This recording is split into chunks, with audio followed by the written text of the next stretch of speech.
Okay, so good morning. Today's daf is Bava Kamma, daf Tzadik Vav, and we are yeah, something like that. But we'll do the temperature at the end, and we'll figure out exactly what the temperature is. But in the meantime, we're gonna share our screen and we will get started.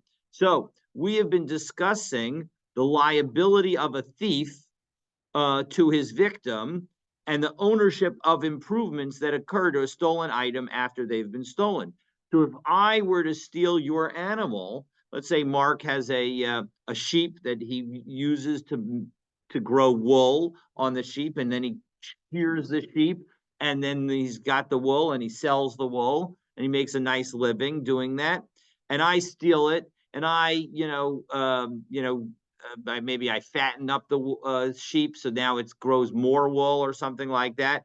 And so now instead of a sheep worth $100, it's worth $105. So what happens to that $5? Do I get a claim back? What's the story? Now we saw the opinion of Rabbi Shimon that actually I would get what Mark would have paid me if he had hired me to do it. So if he would have hired me to do it, I would have gotten $2. So as a result, Mark will give me $2 and I still give back the sheep. And we saw at the end of the day yesterday that Mark doesn't have to give me a piece of the sheep. He can actually give me just the cash. He doesn't have to give me a piece of the sheep. So again, our Mishnah said, because the fundamental rule is that the thief pays the value of the item at the time it was stolen. That was what our Mishnah said, which was different from Rabbi Shimon. So, and our Mishnah gave a number of examples. So, for example, I steal a piece of wood and I make it into a nice fork. So now the fork is worth $10. The wood was worth $3. I can give back the $3. I don't have to give back the utensil. If I took the wool and I made it into a clothing, so the wool was worth, $7, and now the clothing is worth $15, I can give back $7. I don't have to give back $15.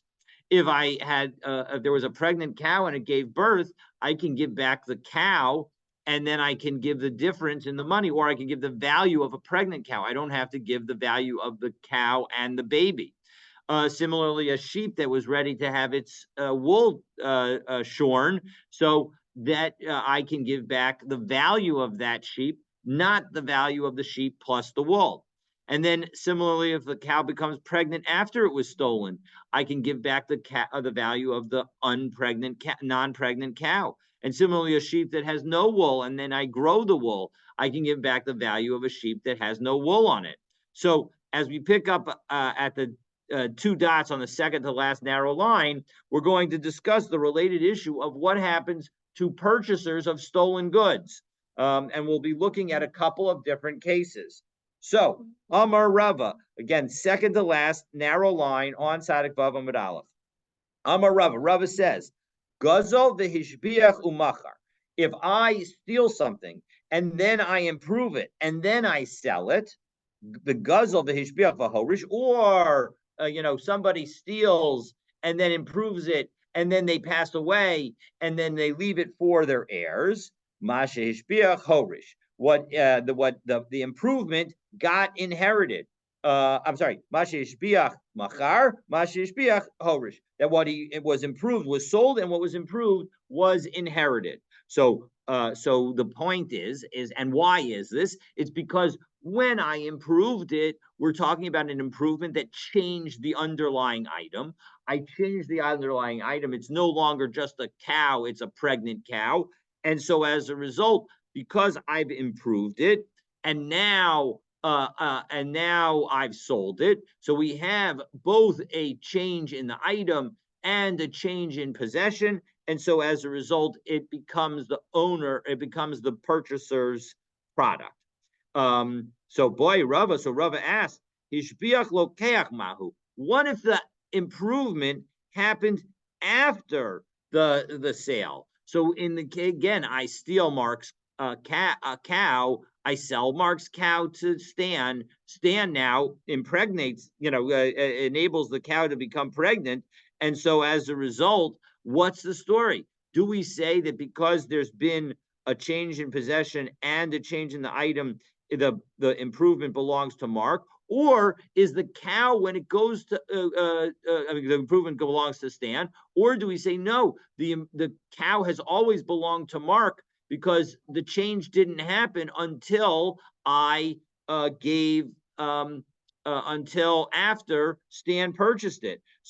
And so maybe this improvement still goes back to Mark. So Basar de boy Hadar Pashta. So after he asked it, Rava answered, Mamach Arishon Lasheni Kozcha Shatabal. That what rights does the thief have, the robber have, that he sells to the buyer? He has the rights that he would have had.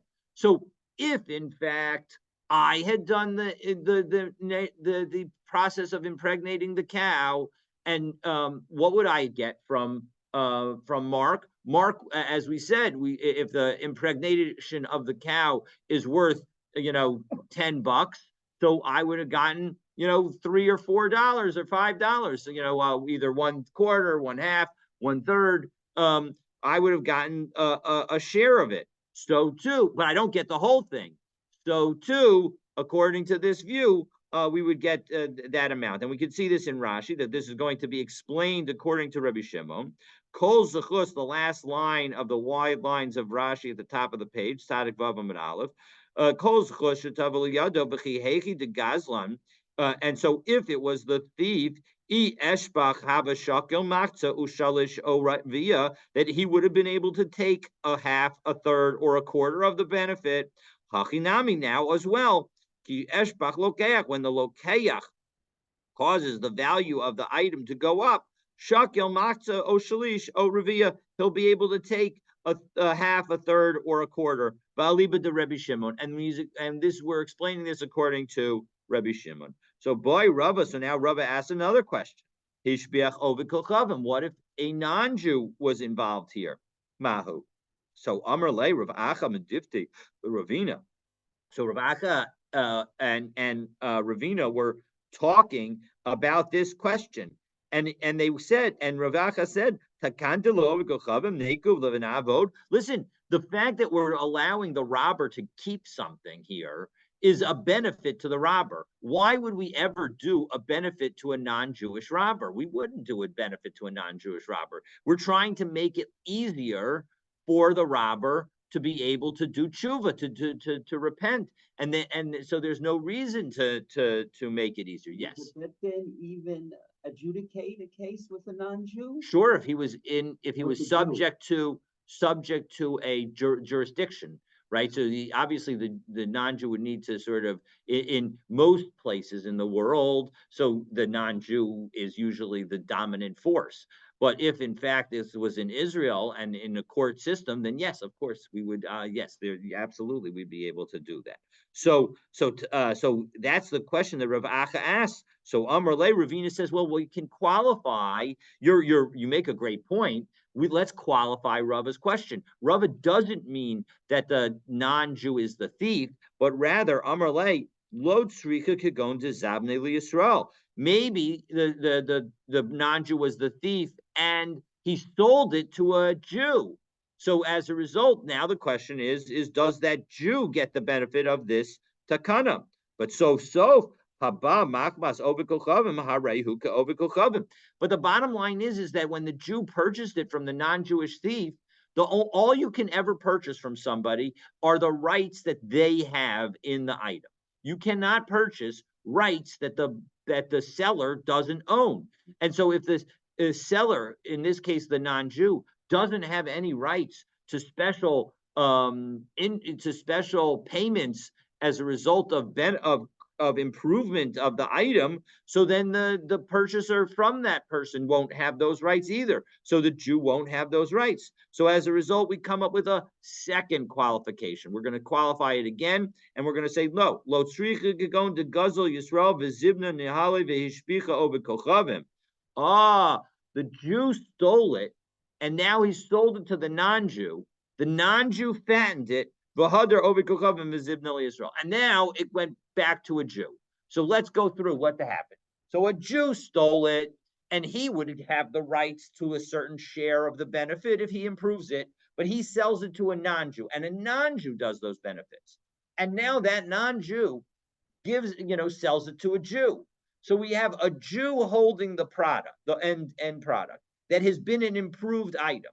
And do we say that because the non-Jew bought it from the Jew and then passed it along to another Jew, that will allow that right of being a Jewish thief, of having the rights to a little bit of the benefit, will we give that right to this end Jew? That's the question. All right. So do we say, so me amrinan kaban to me kari Yisrael v'hada Yisrael avde rabbanan takanta? Do we say that because it was stolen by a Jew, and again now it's the possession of a Jew, so the rabbis said that the rule is going to apply? Oh, dilma kaban to ika ovikochavan be'emsa lo avdule rabbanan takanta. Or maybe the rabbis say the rule doesn't apply because there was a non-Jew in the middle.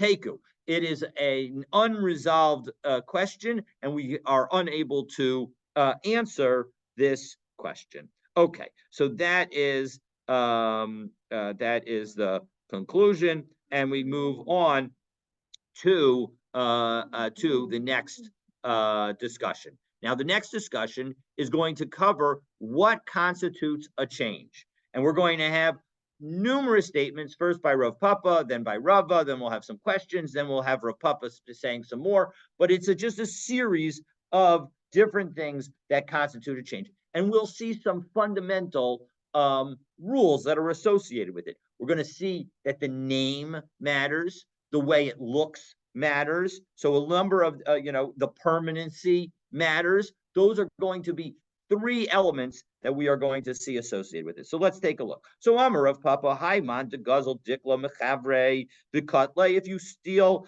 a palm tree and you cut it down, Afagav de Shadja Arala Aradide, even though it goes from one land to another, so it falls onto your land. So now it's on your land, and it's you've caused it to go from being a standing tree to a fallen tree. Low kani, you have not actually made an acquisition. My taima, mi kara dikle mikri, vahashanami dikle mikri, because it's still considered a tree. Even though the tree is lying on its side, you would call it a tree. Now it's not clear, but maybe you'd need to even be able to replant it in order for it to be still considered a tree. But let's say at the moment, we're going to understand it as being that even when it's cut down, it's still considered a tree because it's a raw tree.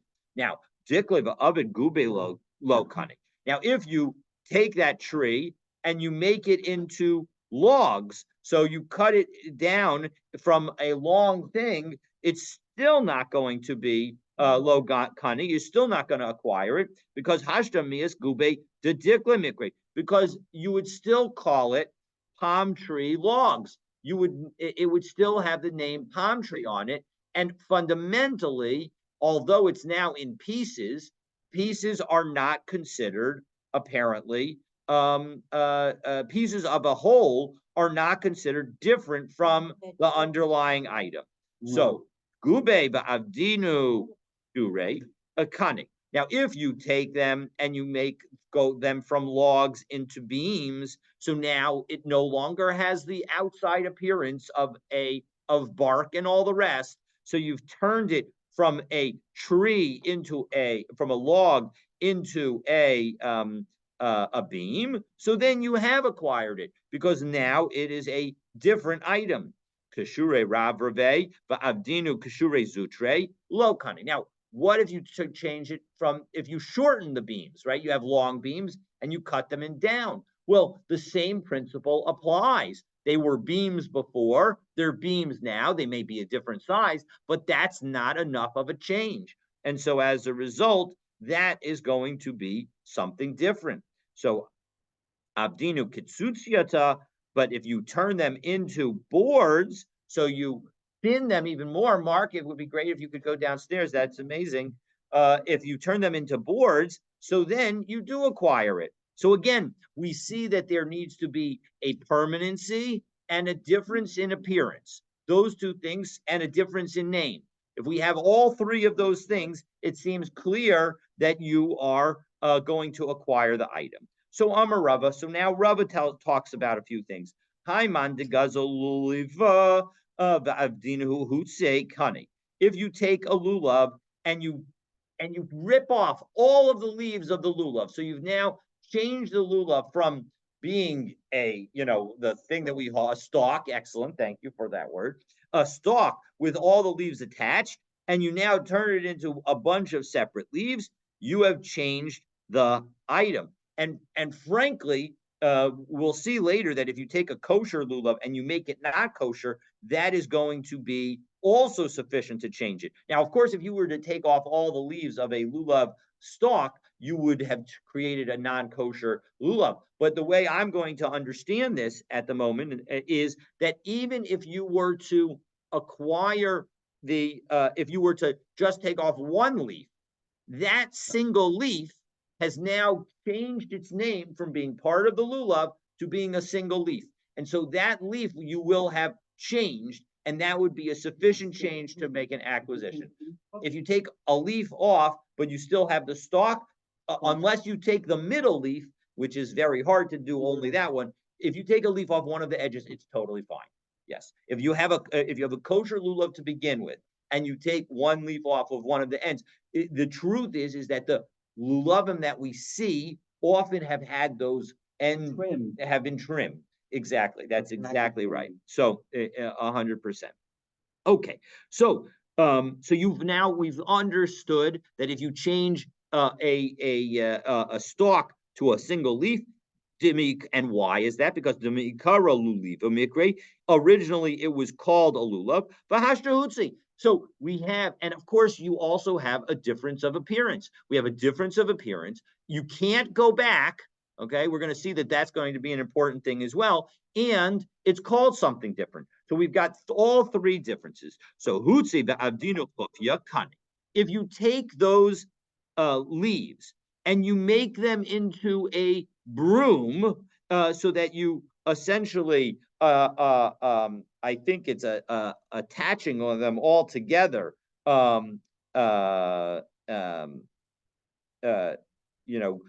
so it says here you sort of split them even further. You split all of the items, all of them, all the lulavim, into narrower leaves. So you've made the leaves even narrower, because if you think about a broom, often you want a density of thin items. That's what a broom looks like, right? And so you're going to take them, you're going to rip them further, and then bind them together. Now, because again, you can't go back, and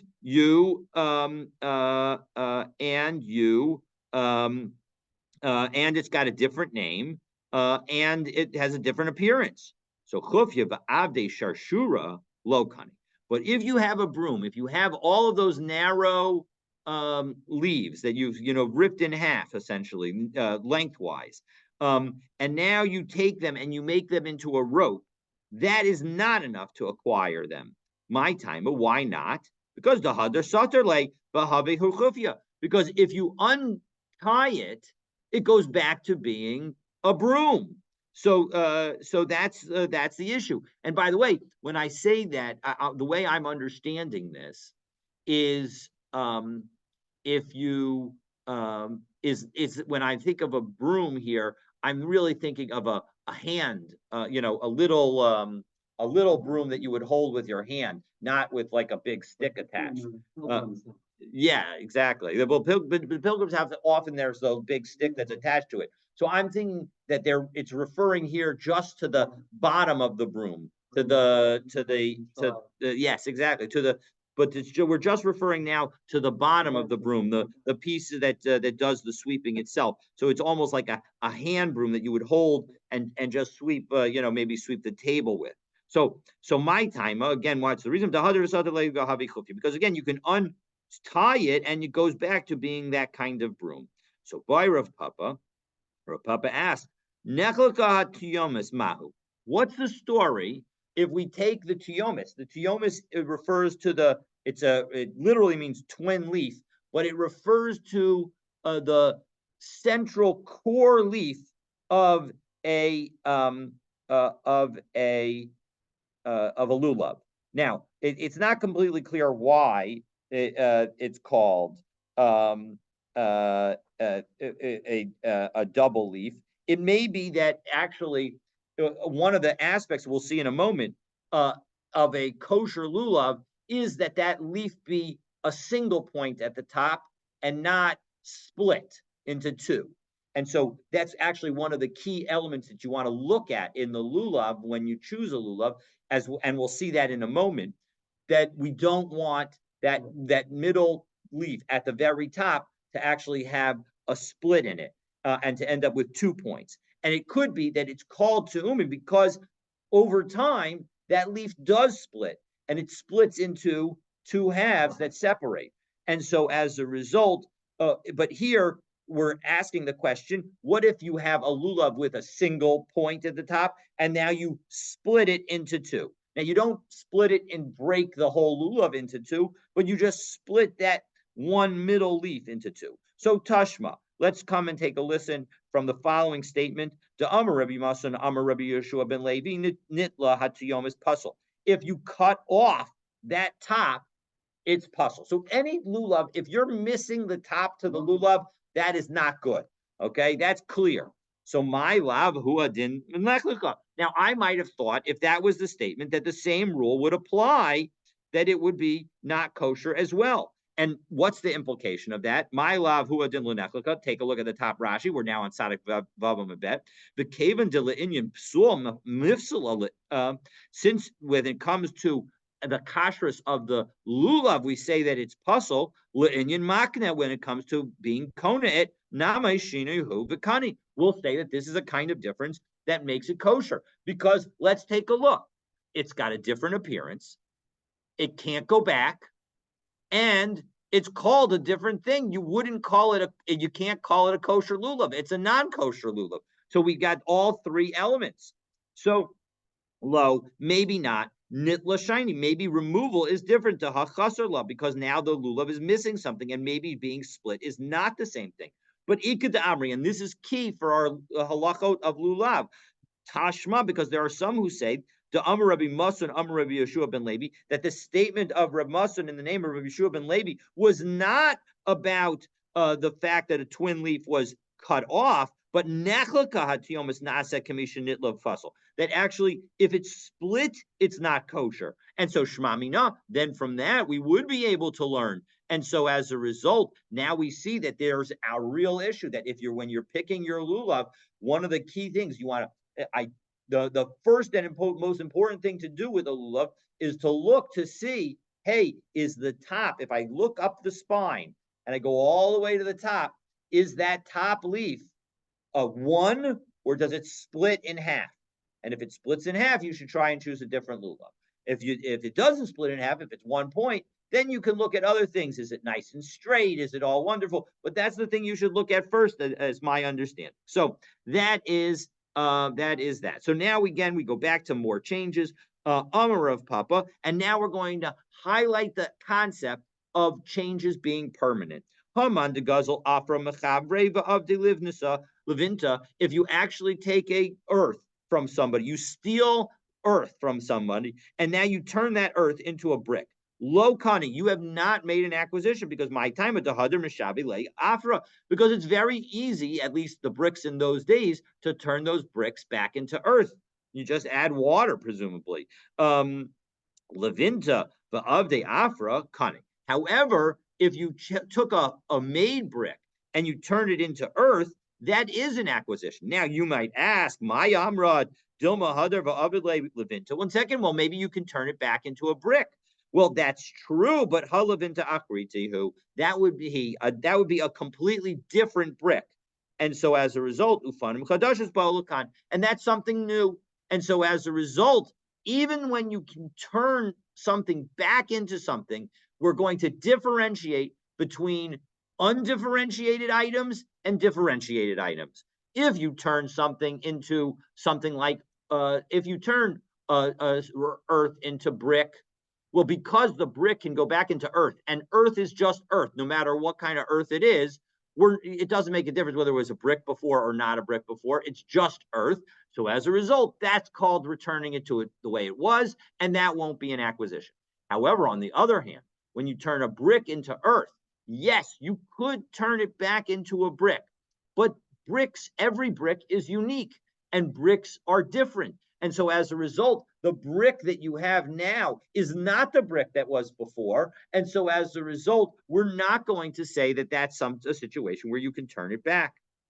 And similarly, v'amar of Papa, Haiman de Guzzle Naska, Mechabre v'Avidzuze. What if you take some raw metal and you then make it into coins? And again, the coins in their days were just amounts of weight of the item. So again, low kani doesn't make a difference. My timer, Hadar Avid Lahu Naska. It does when you have raw metal, if you turn it into something that can easily be turned back into raw metal, it's the same. You haven't really changed it. On the other hand, my time again, Hadar Avid Lahu Naska. Again, you can make it back into ingot.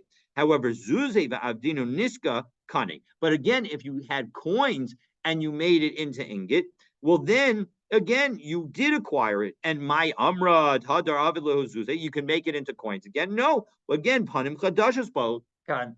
Those coins won't necessarily be the exact same weight, the exact same everything. There's going to be differences there, and those differences can matter. And so as a result, it's not going to be the same. So, and finally, Shechimi Ba'avdinu Chadte Lokani. If you take a tarnished coin and you make it new, then you haven't done anything. If you just shine up something, if you take, take some polish and you polish it up, that's not going to do anything because at the bottom line is you give it some time and it'll become unpolished again. But but if you put on it a tarnish in order to, I think of like like my ring, that if you put on a tarnish in order to sort of make some of the lettering visible, then you have acquired it because my amrit, and now what you're going to say, hadar avilahu chadte. One second, you can polish it. Well, the answer is that once something has been tarnished, it never goes back to its original state, and so as a result, the reason that it's not going to work is because the tarnish that you put on it will always be somewhat visible, and so as a result, that's why if you tarnish the item, it's not going to go back again. So we need three different things. It needs to have some kind of different name. It needs to be not returnable to its original state, and it needs to have some aspect of a different appearance. Okay, so now our Mishnah concluded with a general rule. And the general rule was that robbers pay the value of a stolen item as of the time of robbery. So now the Gemara wonders. So again, Ze'akal, Kol Nigzalim, Kol Gazlanim, Mishalman Bikshasa Gazela. All robbers pay the value at the time of the robbery. So and we said, so La Tuye Mai, when we said this is the rule, what are we coming to include? So La Tuye Hada Amar Rabbi Allah. It's like Rabbi Allah said. And now let's remember Rabbi Allah's statement, because Rabbi Allah's statement is going to be important as we conclude today. So Ganav Talav and Nasa Ayil. If you steal a young lamb and it matures into a ram, so Egel Vanasa Shor. If you steal a calf and it turns into an ox, Nasa Shino Biyado Vakno. The change has happened, and now you have been kona it. So Tavachu Machar. So now if you slaughter it or you sell it, Shalohu Toveach, you're selling your own. Shalohu Mocher. You're slaughtering your own. Shalohu Mocher, you're selling your own. So as a result, that animal will not be subject to the 4 times and 5 times payment. That is what Rabbi Allah says, and we'll need to remember it because we'll get to it in about 10-15 minutes. So Hahu Gabra de Gazel Padnav de Sorein Machabre. We have a story. A certain person stole some oxen, Ozol Karav Behu Karba, and he went and he plowed with them. Zara Behu Zara, and he seeded with them. Lasova Adrina Lamari, and then he goes and returns them. So he basically borrowed something without permission. But he did so publicly. So Asla Kameh de Rav Nachman, and it all came in front of Rav Nachman. Amar lahu zilu shumo shivcha da ashbach. So go, and Rav Nachman said, go figure out how much the value of the improvement was worth. Now, remember, our Mishnah said that all you have to give back is the item itself, and the robber here gave it back. So it's odd that Rav Nachman would say that you need to figure out how much the improvement is worth. So Amrle Rava wonders, Torei Ashbach, Ara Lo Ashbach. 1 second. You're going to say that the oxen were the only cause of the improvement? What about the land? The land caused some improvement. So Amr and Rav Nachman said back, Mika Mina Nishaimu Kule. Am I going to tell you that the thief is going to have to pay all of the appraised increase in value? No. Palga Kamina. He's going to have to pay half of it. So Amr Lay, but Rav Nachman said, Rava said back to Rav Nachman, but Sovs Gzelahu. It's a stolen item. The Kahadra Beina, and he returned the item as it was. That's what you're required. Titnan, and we have in our Mishnah, Kol Gazlan and Mishalman Kishasa Gzela. They just pay back what they stole. And here, these cows, these oxen did not change in value. So as a result, that should be sufficient. So Amr Lay, Lo Amina Lach. Sivna Bedina Lo Tema Limidi. Didn't I tell you not to comment when I'm sitting in judgment? Because the Amar Huna Chavrin Alai. Because Huna said about me that Huna, my Rav Huna, my friend, he said about me, Ana v'Shavar Malka, me and Shavar Malka. Shavar Malka, Rashi tells us a referral to Shmuel. Shmuel, who argues with Rab, we say the halacha is like Shmuel when it comes to monetary laws. So Ana v'Shavar Malka, Ache Bedina. We are brothers, meaning that the halacha is like us in connection with monetary law.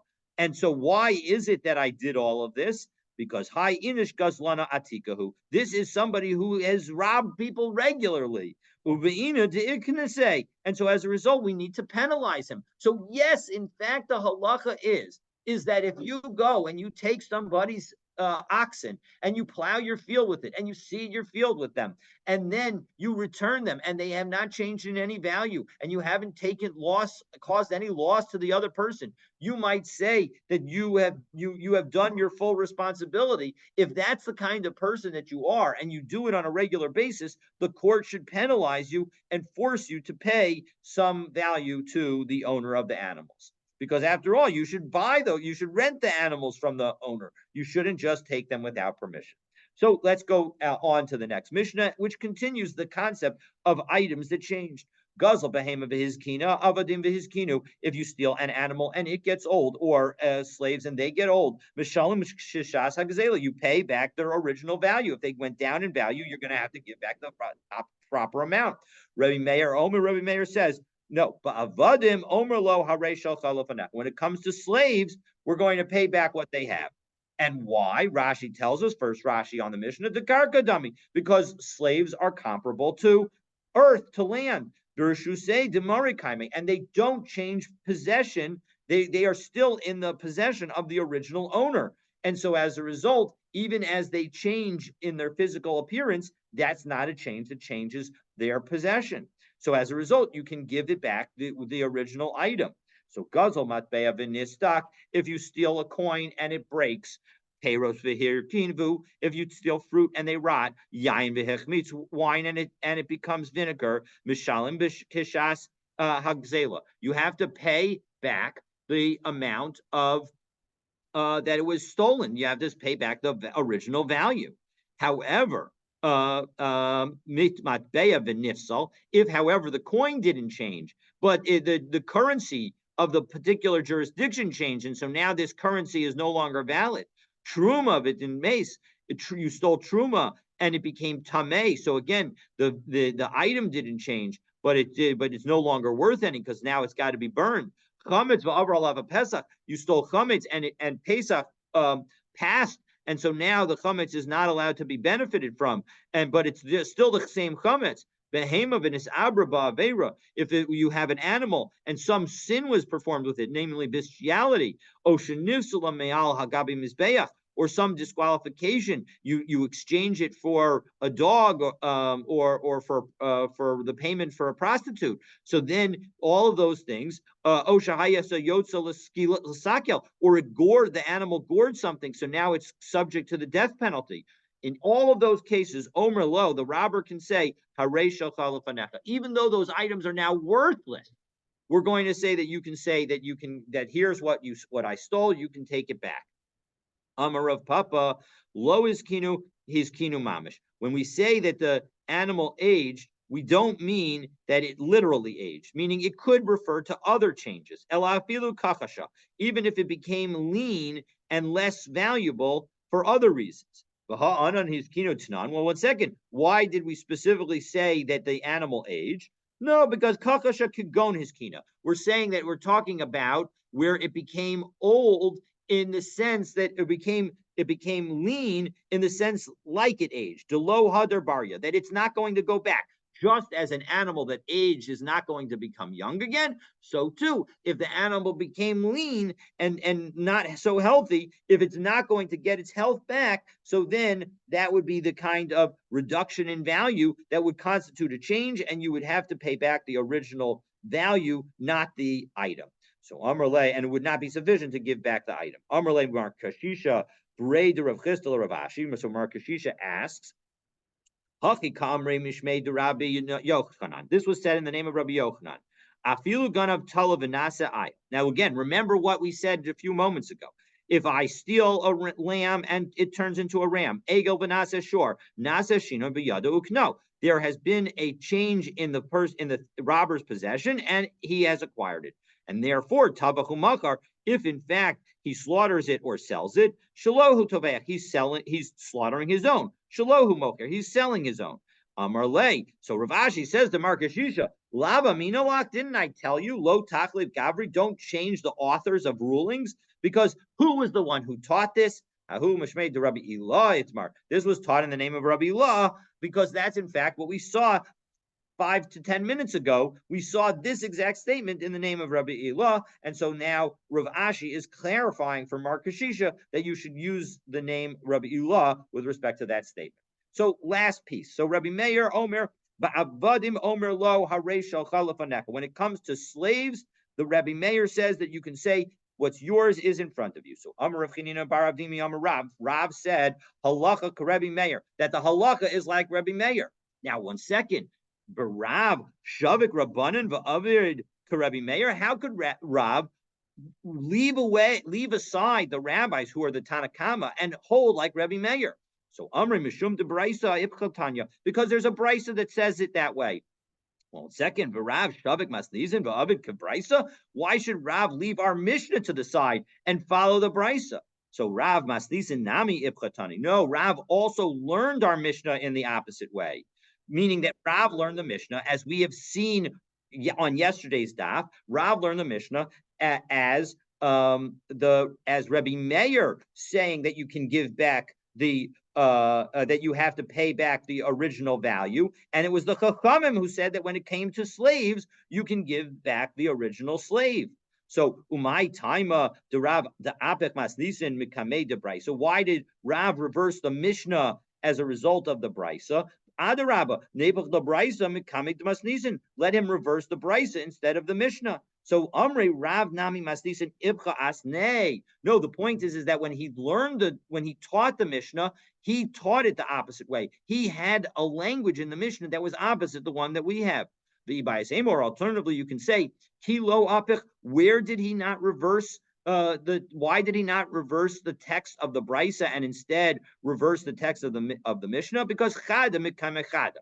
When you have one Mishnah and one Brisa, then we'll keep the Mishnah in face of that Brisa. But when you have one Mishnah and you have two Brisas that suggest the exact opposite. Again, one Brisa we learned yesterday, it says literally the opposite, meaning that the first opinion is the Rebbe Meir and the second opinion is the Chachamim. But we also have, and now we are going to teach the Tanya. We have a second brisa that is the following: Hamachlik para b'chamor. If you exchange a cow for a donkey, the yalda, and now the cow gives birth, and we don't know whether the cow gave birth before you exchanged it for the donkey or after. Or if you sell a slave and she gives birth, and Zeomer Bershusi. Now, and again, we don't know whether it gave birth, but she gave birth before or after the purchase. So Zelmer Beshusa Yalda, this one says that if one of them says that the offspring belongs to me because it happened when the birth happened when I owned the mother. So Vahala Shosek, and the other one is silent. Zachaba. So then the one who claims with a sense of certainty, that person gets it. And Tosfos points out that this works both according to the person that says Bari Vishema Bari Adif, that if you have a debate between somebody who's certain and somebody who's uncertain, that will still follow the person who's certain. Nicha, that's certainly good.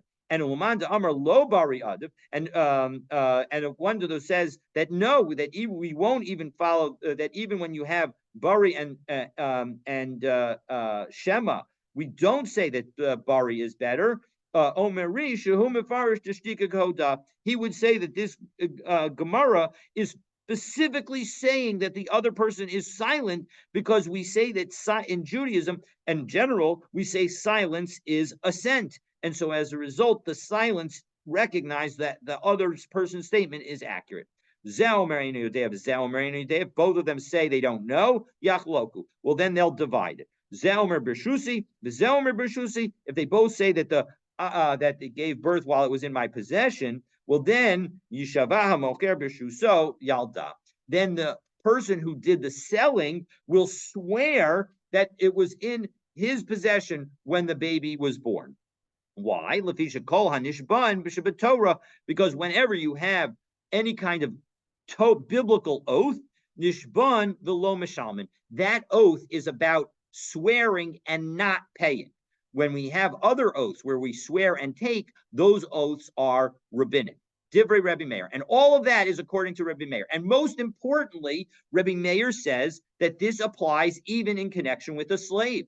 But Chachamim Omrim, the Chachamim say, Einishban lo al havadim below al karkos. We don't have the seller swear with respect to slaves because we don't have people swear with respect to land.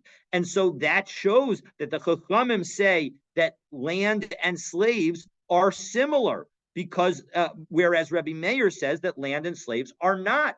And the Rebbe Meir in our Mishnah is the one who says that they're similar. He's the one who said that you should be able to give back the original slave because it's like land.